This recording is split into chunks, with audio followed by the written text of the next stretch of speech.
di pilkada ini kan? Sudah biasa deh cawe-cawe mulai dari presiden sampai biasa. Jadi nggak ada masalah, biar aja.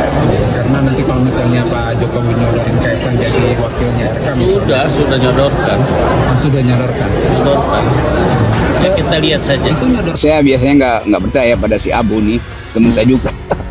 Bakar bagian PKS, tetapi buat hal yang semacam ini semua orang percaya pada ucapan dari Abu Bakar PKS nih, karena dia yang paling mengerti lika-liku politik Jokowi kan itu intinya kan ya. Grace kan datang sebagai new kids on the block yang membantah hal yang semua orang tahu. Jadi tanpa mereka bertengkar antara Grace dan Abu Bakar pun publik udah tahu bahwa memang Jokowi idenya adalah cawe-cawe terus, dan nggak mungkin Kaisang itu nggak disuruh oleh Jokowi kan.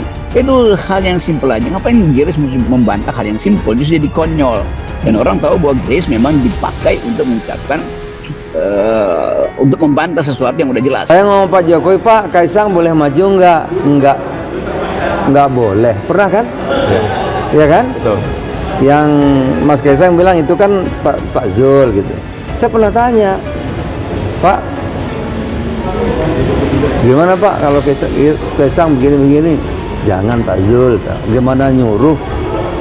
Ya, orang saya tanya aja Pak Jokowi bilang jangan. Jadi nggak betul kalau nyuruh-nyuruh tuh yang ngomong siapa sih?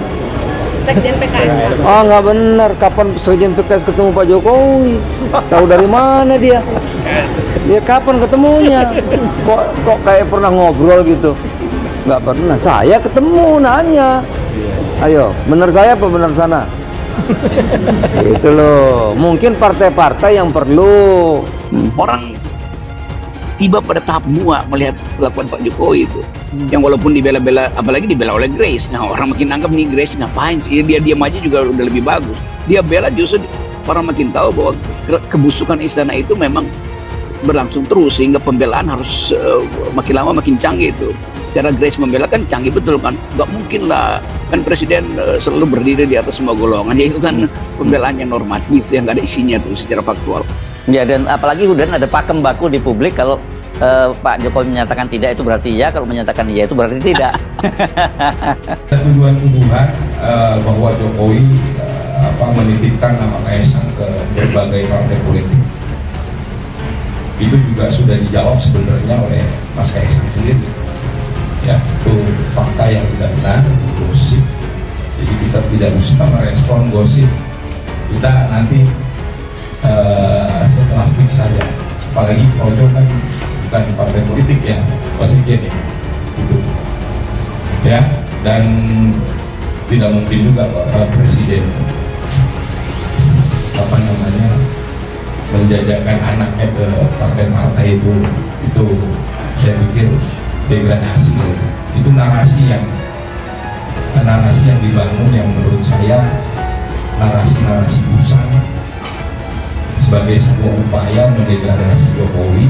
Semua kepentingan itu akan batal menjelang Oktober karena Jokowi terlalu melihat kemampuan dia untuk ngatur tuh. Dia nggak pernah lihat bahwa dia udah jadi liability dari semua partai. Kan diam-diam semua partai sebetulnya Pak yang mendukung maupun apalagi yang anti menganggap Jokowi ini nggak mampu untuk ya bijak sedikit lah.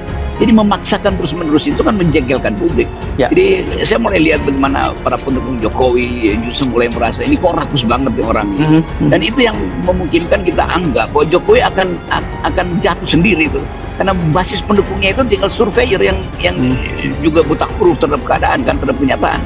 Jadi ada hal yang harus diawasi dengan baik bahwa semakin Jokowi berupaya untuk cawe-cawe, dia tidak sadar bahwa justru dia menenggelamkan dirinya di depan